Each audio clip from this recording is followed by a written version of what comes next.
नमस्कार। आज हम सभी लोग सतर्कता सप्ताह के रूप में उपस्थित हुए हैं, जो प्रत्येक वर्ष भारत सरकार द्वारा मनाया जाता है।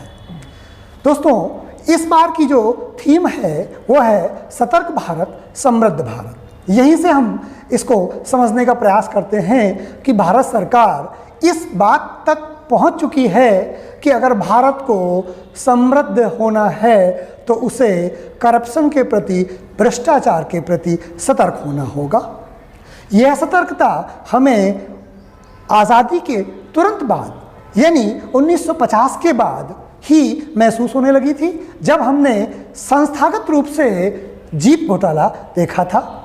1962 में पहली बार के संथानम जी ने इस बात की रिपोर्ट दी थी कि करप्शन को निपटने के लिए एक अलग स्वतंत्र संस्था होनी चाहिए।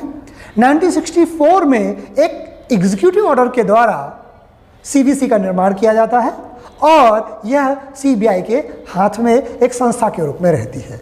धीरे धीरे भारत जैसे जैसे आर्थिक रूप से समृद्ध होता है, भारत में करप्शन एक संस्थागत रूप लेता चला जाता है और 1997 में यह जैन हवाला के रूप में एक बड़े करप्शन घोटाले के साथ देश को दिखाई देता है, जहां यह जैन हवाला घोटाला, जिसे हम हवाला घोटाला कहते हैं, बहुत बड़ा घोटाला होता है। और भारत सरकार ने अब यह तय कर लिया था कि अब हम एक संस्था जो सीवीसी है, इसे हम एक स्टैट्यूटरी बॉडी बनाएंगे, इसको एक संस्थागत रूप के रूप में लेकर के आएंगे। 1998 में भारत सरकार ने यह प्रयास किया, लेकिन क्योंकि पूरे देश में करप्शन बहुत गहरी जड़ों के रूप में उपस्थित हो चुका था और देश के लोग ही संसद का रिप्रेजेंटेशन करते हैं, तो संसद भी कहीं न कहीं उन्हीं लोगों को प्रश्रय दे रही थी जो करप्ट थे। और इस तरह से भारत सरकार को 3 बार प्रयास करने पड़े ऑर्डिनेंस ला करके कि इसे संस्थागत रूप में सीवीसी को लाया जाए, स्टैट्यूटरी बॉडी बनाया जाए और सीवीसी को मजबूत किया जाए। सीवीसी 2003 में जाकर के स्ट्रांग होती है और इसे 3 सदस्यीय एक आयोग के रूप में, एक संस्था के रूप में निर्मित किया जाता है, जिसमें एक कमिश्नर और 2 विजिलेंस कमिश्नर होंगे। 3 सदस्यीय सीवीसी बनाया गया है और इसे राष्ट्रपति अपॉइंट करते हैं, लेकिन राष्ट्रपति अपनी इच्छा से नहीं, एक अन्य समिति, एक दूसरी कमेटी के आधार पर अपॉइंट करते हैं।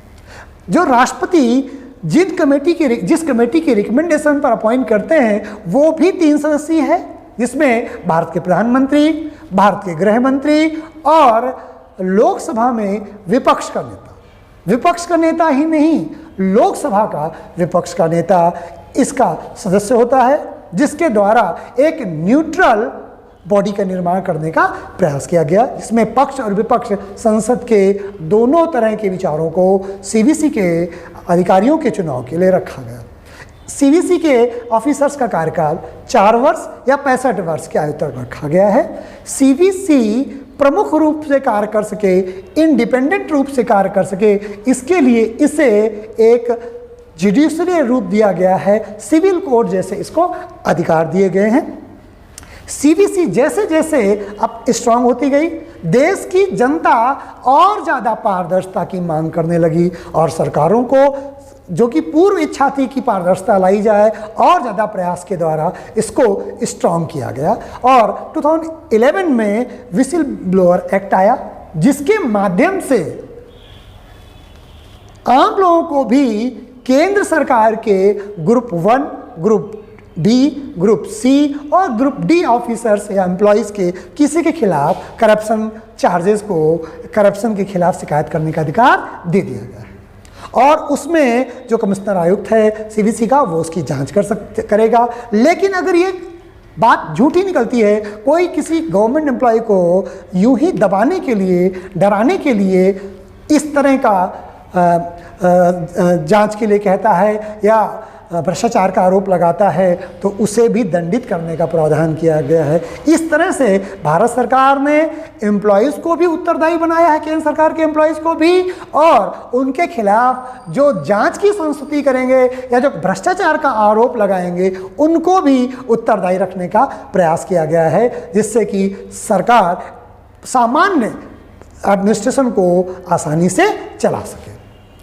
हम देखते हैं कि भारत को अगर स्ट्रॉन्ग करना है तो हमें भारत को भ्रष्टाचार मुक्त देश की ज़रूरत है। क्यों? क्योंकि अगर इस देश का करप्शन शून्य हो जाए तो भारत में 3 वर्ष के अंदर भारत का living standard American living standard को प्राप्त कर सकता है। ये मेरा कहना नहीं है, ये 2 दशक पहले अमेरिकन की एक बहुत बड़ी एजेंसी ने भारत में सर्वे कराया था और उस सर्वे से निष्कर्ष निकला था कि जितना पैसा आम लोगों के जीवन को बेहतर करने के लिए भारत सरकार देती है वो पैसा अगर 100% लग जाए तो 3 साल के अंदर ये देश अमेरिका के लिविंग स्टैंडर्ड को प्राप्त कर सकता है। इस तरह से हम देखते हैं कि करप्शन ही भारत को मजबूत राष्ट्र बनने से या विश्व गुरु बनने से, विश्व शक्ति बनने से कहीं न कहीं रोक रही है।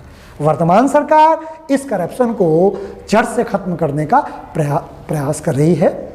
भारत सरकार उन लीकेज पॉइंट को ठीक कर रही है जहाँ जहाँ से पैसा लीक हो जाता था। भारत के एक प्राइम मिनिस्टर ने कहा था कि दिल्ली से 1 रुपया चलता है तो वह उस व्यक्ति तक पहुँचते पहुँचते केवल 15 पैसे के रूप में रह जाता है। 85 पैसे यानी 85% जो है वो करप्शन में चला जाता है। तो जो CBC है इसे एक सीमेंट के रूप में भारत सरकार काम करा रही है, या अगर हम कहें तो MCL के रूप में जो लीकेज को ठीक करेगी और करप्शन को समाप्त करने का प्रयास करेगी। केंद्रीय विद्यालय संगठन जैसे जो ऑर्गेनाइजेशन है ये भारत सरकार के सबसे सक्सेस और वेल परफॉर्मेंस वाले ऑर्गेनाइजेशन हैं। फिर भी कहीं न कहीं इन संगठनों को में भी जैसे जैसे पारदर्शिता बढ़ती जा रही है ये निश्चित है कि इनकी इफिशियंसी पर और अच्छे से प्रभाव दिखने की संभावना है। वैसे केंद्रीय विद्यालय संगठन विश्व के टॉप 25 ऑर्गेनाइजेशन में आते हैं। ऑलरेडी ये बहुत अच्छी तरीके से काम कर रहे हैं, लेकिन भारत सरकार इनको और ज़्यादा उत्तरदायी बनाने का प्रयास कर रही है। तो मुझे उम्मीद है कि इन प्रयासों में सारे जो केंद्रीय विद्यालय के टीचर्स हैं उसके सारे जो लोग हैं वो मिलकर उसे आगे बढ़ाएंगे और भारत को एक राष्ट्र या बेहतरीन राष्ट्र बनाने में सहयोग करेंगे। दोस्तों, यहाँ से मैं अपनी वाणी को विराम देता हूँ। जय हिंद।